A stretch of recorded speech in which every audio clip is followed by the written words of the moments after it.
Welcome to the Capital Gains Tax Solutions podcast, where we believe most high net worth individuals and those who help them, they struggle with clarifying their capital gains tax deferral options. Not having a clear plan is the enemy, and using a proven tax deferral strategy, such as the Deferred Sales Trust, is the best way for you to exit your business, real estate, or other highly appreciated asset. Hey, I'm your host, Brett Swarts. Each episode, I'm joined by some of the best real estate, financial, wealth, and sometimes art minds in the world, where they share their ideas, deal stories, and inspiration. So together we can make complex tax deferral strategies simple and passive income plans achievable. I'm excited about our next guest. She is originally from the great state of Alabama, and she has been a lifetime artist. And she likes to say she's been doing it for many, many years. Right now, she is the CEO and co-founder of 9.Arts, where she oversees business planning, company finances, marketing and sales, team development, and is basically a head cheerleader and evangelist to the world about art and ways in which it can connect with you, your brand, and help you serve it could be your customers, it could be your tenants, it could be your city, it could be your building. Please welcome to the show with me, Martha Weidmann. Martha, how are you doing today? Hey, I'm great. Thanks for having me here, Brett. And I am so relieved to know that I am not the one giving tax advice today. Really glad that that's not, not my role here, not my expertise, but definitely excited to talk to your network about art.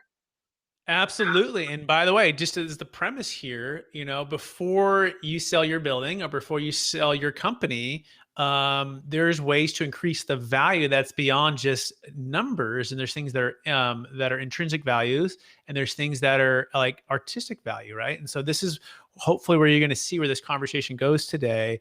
That it's not your typical conversation, but it's as important or more important, especially in today's technology-driven era, right? Where we want to look at art as a way to increase value. So that being said, Martha, enough about that. Would you give our listeners a little bit more about your story and your current focus? Yeah, so my background is that I'm a formally trained artist and I'm a self-taught businesswoman. I have a great network of advisors and mentors that have helped us to grow the company. And 9.Arts was started in the last recession in '09. And since that time, we have completed amazing art experiences in 36 different states, 5 different countries, for over 825 different commercial real estate projects. So we're very well versed in this particular niche. And I'm happy to say that since beginning, we've contributed over 35 million to the creative economy.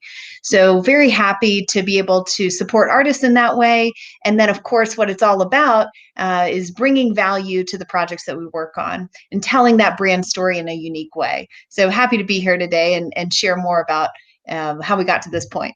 Amazing. Amazing. Over 600 commercial projects or different real estate projects. Incredible. Before we dive into that and go into those particulars of what you do at 9.arts.com, by the way, you can learn more about Martha. I want to take a step back for our listeners and help them and myself, because we're getting to know each other for the first time. I'm curious, you grew up in Alabama. Why don't you go back to those days, perhaps? I think we've all been given certain gifts in this life, and some people call these superpowers. Some people call them strengths. I believe they're God-given gifts, and I believe they've been given to us to be a blessing and of help to others. So I'm curious, what are those 1 or 2 gifts that you believe you were given, Martha? And how does that help how you help and bless others today? Well, from my grandmother, Emmylou, she was from Mississippi and grew up, they were Mississippi farmers. And so from her, I really learned this spirit of gratitude and generosity, being generous with your time, your positivity, being able to see the world as a place of abundance. And that perspective and that gift was really an incredible tool. She was, a woman who did not have a formal academic background and was yet one of the wisest people that I ever met.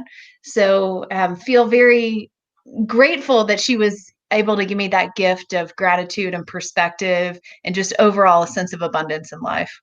Beautiful. Absolutely love it. I have a similar grandmother who gave me a lot in a lot of those exact ways.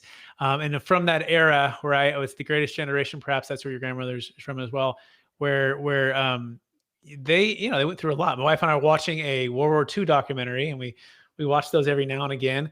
and it's sobering to see, at times, and but also knowing that things can get better if you persevere, and that abundance and that gratefulness is something to always have. So thank you for sharing that. That being said, let's dive into connecting your brand story through art. So what's the number one secret, Martha, for business owners, for commercial real estate owners, when it comes to using art to connect their brand story to others? I've never had that question before of what's the number one secret. And I'm excited to be able to reveal the answer for the very first time today on your show, Brett. Here's the secret. Think about the artist before the art. Here's why that's important. When you are creating a project, a property, anything that's public facing, and the property is built upon the premise that you're going to have visitors who come and spend time there, spend their money there, right? Maybe it's a hotel, maybe it's a corporate office, maybe it's an apartment complex. One of the best ways to open that project out the gate with a high value of community buy-in and social engagement is to utilize the tool of artists. In many commercial properties, it is now an accepted standard that you must have some sort of artwork in the building. And so a lot of times people might get lost on thinking about that exact artwork and forget that that artwork is actually made by hand by a person who might be local to the community where you are. And think about it this way. If you are putting together a building or a property that's going to open to the public, you have a few options, right? You could go through a catalog of prints and pick 30 prints and throw them up on the wall, right? Frame them, put them up on the wall. That qualifies, as artwork, but it starts and ends there. Now, when you think about how to take that as an opportunity to engage with artists and to tell a story, now you have a built-in community of champions when this project opens. So let's say you instead choose to work with 30 local artists. Those 30 local artists are now going to be the first people who post about your property on Instagram, Facebook, Twitter, and whatever the social media of du jour is happening at the time. And then they are also going to be the first people who come to the restaurant, who bring their friends to the bar, who send their networks over to visit that hotel or that apartment complex or that office space because it's new and cool and fresh. And so you're actually building in an opportunity for marketing. You're building in an opportunity for brand awareness. Oh, and by the way, you're getting something unique and beautiful that's made by hand, right? You could send those funds for artwork to a print shop who you have or a poster company that you don't have any connection with, or you could use those same funds to economically create a group of champions. And at the end of the day, when you're looking to add value to your property, it's all about getting people there. It's all about gaining exposure and, of course, creating a memorable experience. So think about the artist before your artwork. That's amazing. Yeah, I'm thinking a couple things that really stick out. I'm thinking a live art versus sleepy art, right? A live art is local, it's organic, it's those who've earned the community, who are know the neighborhoods, know their different things that are going on, and can take a piece of artwork and create something amazing. And not only will they be proud of it, right, but the owners be proud of it, and then they're going to invite the community to come in and experience that, right? It's alive, it's active, versus sleepy art, right? Either not paying the price, or hiring the person, or inviting people in and thinking just about the building or the rent, right? Or something that's more, I guess, traditionally tangible for real estate owners, right? Is that a fair summary so far? Absolutely. I also love to reference studies because there are a number of different groups who are studying the ROI and the impact that art and culture can have on commercial development. So if you look recently, there was a study put out by the Urban Land Institute on creative placemaking. And one of the quotes from that study I really love came out. And one of the leading ULI members, Mary Lee Utter, said, as cities struggle to rebuild and come back from pandemic devastation, economic, social, and physical, creative placemaking is perhaps our most powerful tool for renewal. So using culture as this foundation reinforces inclusivity, equity, and authenticity to the local community. And the result is a highly marketable approach that naturally attracts both public and private partners. And so you really want to think about how to create a place, like you said, that thrives and endures. And part of that is creating an experience that is alive. Yeah, and on top of that, you want to connect community buy-in and then community pride, right? With a home, right, and something you're proud to be a part of, and to have ownership in that thing, right? I think it starts to create some transformation. I'm thinking some of those type of words, right?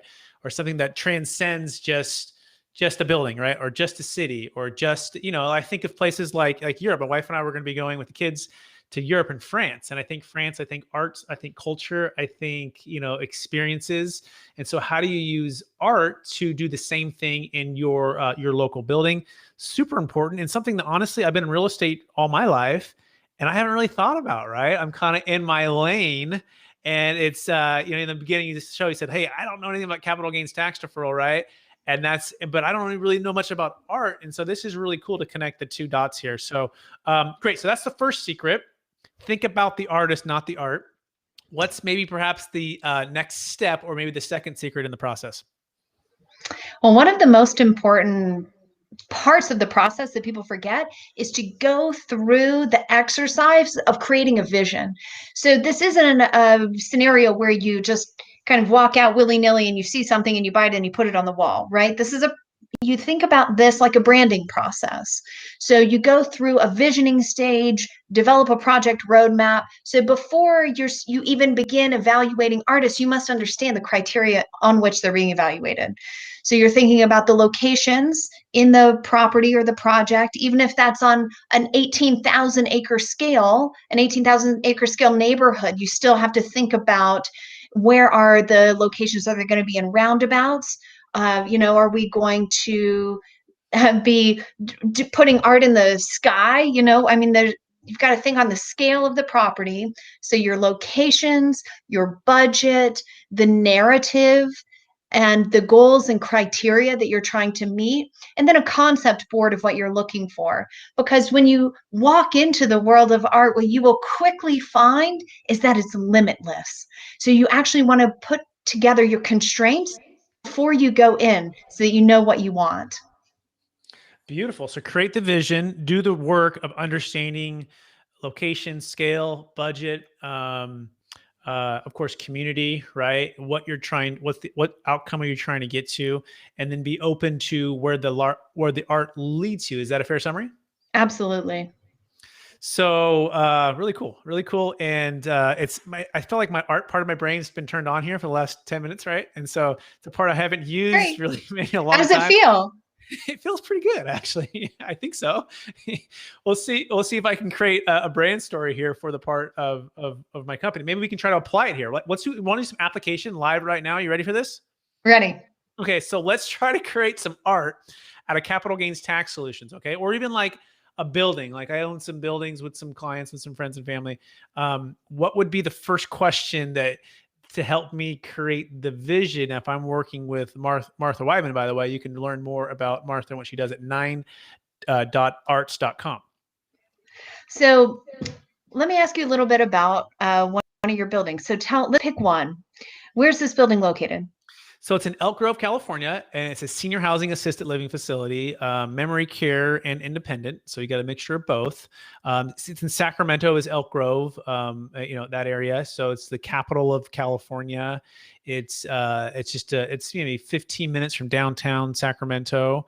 It's a suburb. It's next to or pretty close to a junior high school. It's a few minutes from the freeway. Those are some of the main things there. Cool. And so with this particular project, who would you say is your target audience? So there's two. There's, of course, the tenant, which would be those who are in, older and need some care, right? Or perhaps are still pretty healthy, but are looking for more of a lifestyle where they can get more interaction. So there's independent and there's memory care. Right? So memory care would be more hands-on, but it's not just those folks. It's also their children who are helping to create a great family, healthy, strong connection with their folks. So it's kind of both family and older folks. Great. All right. So when that family member walks in the door, what are 3 things you want them to say or when they walk in that space? Say or feel or think would be, it feels like home, right? Or, as close as home can be, right? So we want to have them sense that this isn't like a hospital, right? This is like home, right? This isn't, that'd be the first thing. The second thing, it would be, clean, and it would feel, really in the sense of, I guess, sanitation is more than ever, right? With COVID-19 going around, like want to make sure that everything feels really sanitized, I guess you would say, right? Like home. And I'd say the third thing would be sense of community and connection, right? Something that's beyond just because it can be lonely sometimes for folks, right? Or their kids live at different places, different locations, different, busy schedules. So is there a way for if it was my parents to be able to connect, right? And feel like they're in a community? Awesome. So the way that that would translate, so let's say you want to create a space that feels like home. So to create a more residential atmosphere, you might have spaces with smaller vignettes. So even if it's a large open room, you might create a smaller vignette by using, let's say, a particular accent wall or color of paint that kind of tones down the scale. You might utilize styling. So you might have some shelving nearby. Now that shelving might have some books or a lamp or some postcards framed on the wall. You might include a little salon wall that has references to travel or historic objects, things that feel like you might have collected them over a lifetime, right? Not like something you'd find in a hospital, but small scale, things that you put in your luggage when you were coming back to from France, right? And then when you think about connected, you want to have an aspect that's social. So maybe you even have some areas where there might be an art piece that's outside. Let's say you have a memory garden, for example. You might have some gazing balls or reflective sculptures where you can actually see yourself in them. So they become a little bit more interactive and engaging and create ways for you to connect with the people around you. And I also think to your other audience, so you've got the people who are going to be selecting the place that their parents go, but then of course, the people who are going to be living there, seniors who may have a spectrum of care requirements. And the way that you want to feel there is that, it's an ageless experience. You want to be in a place where you feel like you still have your independence, right? And, where you could still go and, I don't know, have a glass of wine if that's what you want to do, and celebrate the joys of your life, celebrate romance, travel, joy, adventure, all of those feelings that you might have had in a younger age, but you have to have new ways to experience them now. And you want people to acknowledge that the vitality is still there within you. And you could do that with an art experience too, right? It's about showing like respect and vitality to on every level, to every audience that's going to engage there. Wow, that's so powerful. And And so important, right? Especially given what's going on with COVID-19 and the social distancing, right? And all the challenges with so many areas. Does it seem like art and what you're doing is as important or more important than it's ever been before? Oh my gosh, I feel like that right now, sometimes we forget how important it is to have those cultural aspects of hope. Artists are beacons of hope, of what can come next, of creativity, of human connection. Just like you were talking about earlier, art tells the story of humanity. So when you were talking about going to France, you were saying, oh, yes, there's so much art there, right? Every great civilization has been marked by its artwork. You think of France, you think, oh, okay, the Eiffel Tower. When you think of Italy, you might picture the David. You might think of Copenhagen and the Little Mermaid sculpture, and all of those are European examples, but there are examples like that all over the entire world. So, more important than ever to recognize the value that art and culture can bring for inspiration and hope for humanity. It's something that can't be captured on a spreadsheet, it's a feeling. Beautiful. Absolutely love it. I got to get more in touch with my feelings, Martha, and my artistic part of my brain. So my daughter, Already, we're going there. so I got to dispel this notion, and I don't know if it's true or not, but I've kind of heard this somewhere. So my daughter, she absolutely loves art, okay, and she just loves to draw and to color and to create these pretty amazing stuff. She's 10, okay. Now she's left-handed, okay. So this is the question, right? What's the truth on this? If you're left-handed, are you more artistic? Do you have a better opportunity to grow that part of your brain? I don't know if it's Oh, true. I'm yeah. right-handed, right? And she's left-handed, and she's one of the first lefties in our family, and she's more artistic. So I don't know. You tell us. Yeah, well, she's definitely going to be the president. The president, is that what he said? Oh, yes. Presidents are, as a group, more skew left-handed. So, as a population, a general population, now this is actually a statistic you could put on a spreadsheet, but more presidents are left-handed than the general population. So, creativity, leadership, ability to be successful in multiple different arenas, definitely, I, definitely left-handers. I love it. She's going to be a star. I'm gonna show her this clip. I appreciate that, and she'll think she'll be pumped up. That being said, for if someone wants to connect with you and take these next steps and get a proposal or look at working with by the way 9.arts.com, besides going to the website, Martha, what would be the next step to connecting? What is kind of map that out? What that looks like if someone gets a proposal with you guys, gets working with you? Give us kind of that overview real fast.